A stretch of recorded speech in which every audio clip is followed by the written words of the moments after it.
शरण अलेख महिमा धर्म 1802 रु 1876 मध्य महिमा स्वामी प्रबुद्ध गुरु वृद्ध अवतार अलेख महिमा शरण षडाक्षर नाम हिमालय शिखर तपस्या 1802 रे आरंभ करी अखंड भारत भूखंड रे भ्रमण करी ओडिशार पुरी श्रीक्षेत्र बड़दाण्ड रे 1826 रे पदार्पण करी धूड़ी रे शयन करी धूड़िया गोसाई नाम रे नामित होइछंती।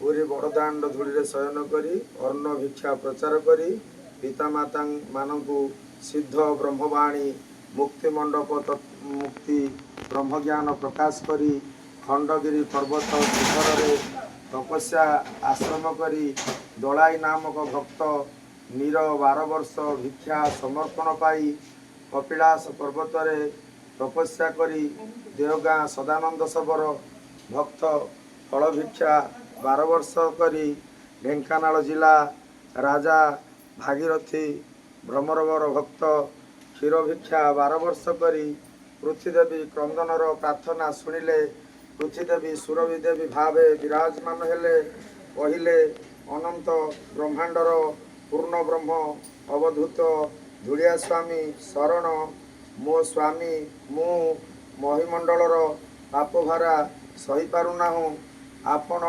परिव्राजक भावे भ्रमण करी अनंत कोटि सिद्ध संथ 64 शून्य ब्रह्म सिद्ध संथ पूर्ण अद्वैत सत्य सनातन अवधूत भावे ध्वनि बती ब्रह्म वचन नाम सर्वजाति एक भाव ब्रह्म आलोक ज्ञान प्रकाश कले आमे दुई मूर्ति पृथ्वीर पापभारारू उश्वास लाभ करिबु।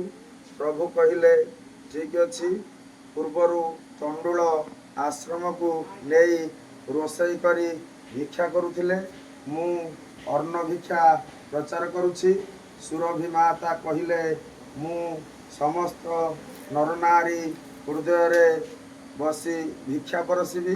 प्रबुद्ध वृद्ध अवतार धारण करी ब्रह्म अवधूत सिद्ध संथ धर्म प्रचार कले।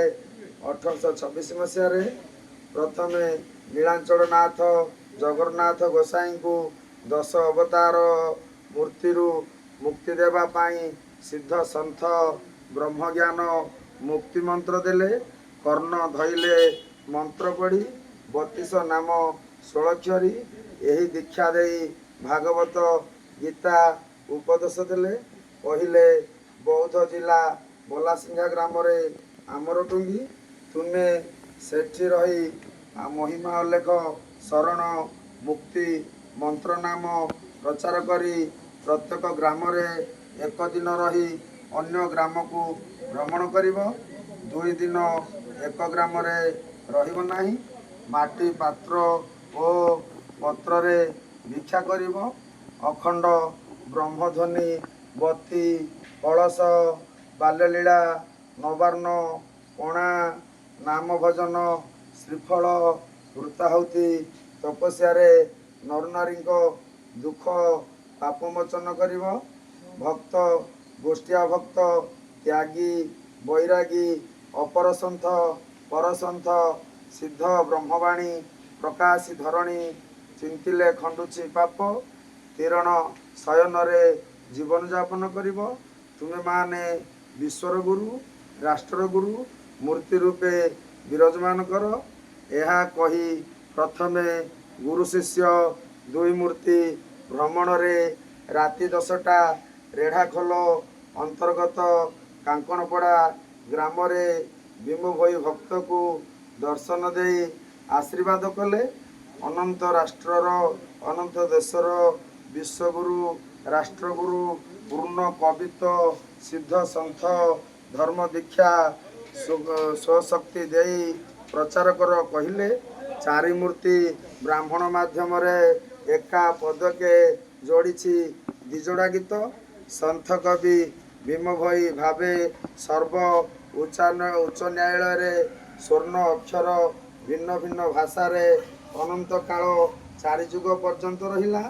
ଅଲେଖ ମହିମା ଭକ୍ତ ସନ୍ଥ ଧର୍ମଶାଳା ଚଉପାଡ଼ି ଟୁଙ୍ଗି ମଣ୍ଡପ ଧ୍ୱନି ମନ୍ଦିର ଶୂନ୍ୟ ମନ୍ଦିର ତପସ୍ୟା ମନ୍ଦିର ପ୍ରଥମେ ଆଠଗଡ଼ ମାଳବିହାର ଗ୍ରାମ କାଳନ୍ଦୀ ହ୍ରଦ ତଟ ବର୍ତ୍ତୀ ସ୍ଥାନରେ ଧ୍ୱନି ମନ୍ଦିର ସିଦ୍ଧସନ୍ଥ ନୃସିଂହ ଶିଷ୍ୟ ହସ୍ତରେ କପା ମଞ୍ଜି ମାଟିରେ ପୋତି ଏକା ଦିବସକେ ସକାଳ 6 ଘଟିକାରୁ ସନ୍ଧ୍ୟା 6 ଘଟିକା ମଧ୍ୟରେ ପାଣି ଦେଇ ପତ୍ର ଶାଖା ଫୁଲ ଫଳ ସୂତା ବସ୍ତ୍ର ବାନା କୌରିକ ସମର୍ପଣ କରି ପିଣ୍ଡ ପ୍ରାଣକୁ ସର୍ବଜୀବ ସର୍ବଜାତି ସର୍ବ ନରନାରୀ ନିମନ୍ତେ ଅଖଣ୍ଡ ସିଦ୍ଧସନ୍ଥ ବିଶୁଦ୍ଧ ଅଦ୍ୱୈତ ସତ୍ୟ ସନାତନ ଅବଧୂତ ଧ୍ୱନି ପୃଥିବୀରେ ସ୍ଥାପନ କରି ସର୍ବଜୀବ ପାପଭାରାକୁ ନାଶ କରି ଆମ ସମାଜର ନାଗରିକତ୍ୱ ଅଧିକାର ଡକ୍ଟର ଆମ୍ବେଦକର ଦ୍ୱାରା ମୌଳିକ ଅଧିକାର ପ୍ରାପ୍ତ କରି 1866 ମସିହାରେ ନଅଙ୍କ ଦୁର୍ବିପାକ ପଡ଼ିଥିଲା। ନରନାରୀ ଏତେ ଅବସ୍ଥାରେ ଥିଲେ ଖାଦ୍ୟ ରୂପେ ମାଣ୍ଡିଆ ଶୁଆଁ ଘାସ ମଞ୍ଜି ବାଉଁଶ ଗଛର ମଞ୍ଜି ପତ୍ର ଫୁଲ ଫଳ ଖାଇବାକୁ ନ ପାଇ ଭିନ୍ନ ଭିନ୍ନ ରୋଗରେ ଆକ୍ରାନ୍ତିତ ଦେହେ କେତେ କେତେ ଗାଁ ଜିଲ୍ଲା ଦେଶ ରାଜ୍ୟ ଛାଡ଼ି ପଳାଇଲେ। କେତେକ ବଞ୍ଚିଲେ ମଲା ଶବ ମାଂସ ଖାଇ ଶୁଖାଇ ବଞ୍ଚିଲେ। ବ୍ରିଟିଶ ସରକାର ମଞ୍ଜି ଖାଦ୍ୟ ଦେବା ଦ୍ୱାରା ନରନାରୀ ସ୍ଥିତି ସ୍ଥାପନ କରି ରହିଲେ।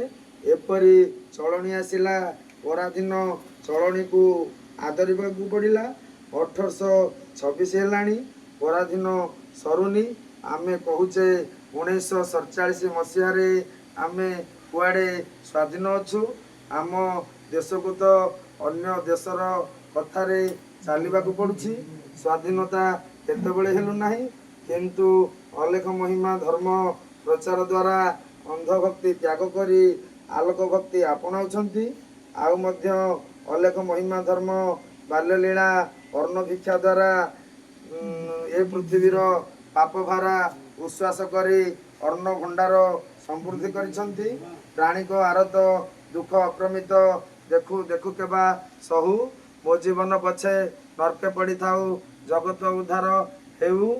ଆର୍ଯ୍ୟଭଟ୍ଟ ଶୂନ୍ୟର ବିଜ୍ଞାନର ଜ୍ଞାନକୁ ବସୁଦେବ କୁଟୁମ୍ବକମ୍ ଭାବେ ମାନବ ସମାଜକୁ ଦର୍ଶନ ଦେଇଛନ୍ତି।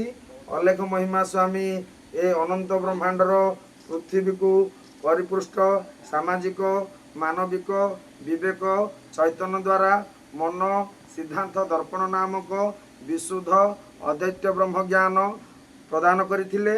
ପରାଧୀନତା ମାଟି ଜଡ଼ଚେତନ ଜୀବ ସବୁକୁ କରଖଞ୍ଜଣା ବେତନ ପରିଶ୍ରମ ସବୁ ଲାଗୁ କଲେ। ଯାହାଦ୍ୱାରା ସମସ୍ତେ ବୃତ୍ତି ସମସ୍ତ ସ୍ଥାବର ଅସ୍ଥାବର ଅଣ୍ଡଜ ଜରାୟୁଜ ଉଦ୍ଭିଜ ସେଦଜ ସବୁକୁ କବ୍ଜା କଲେ।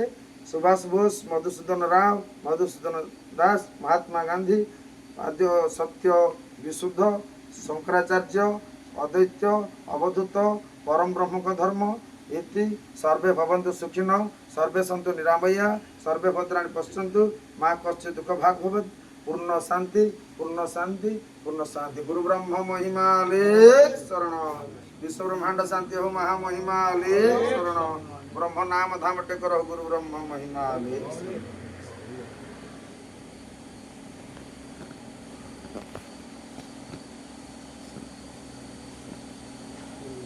ଏଇଟା କେତେ ମିନିଟ୍ ହେଲା?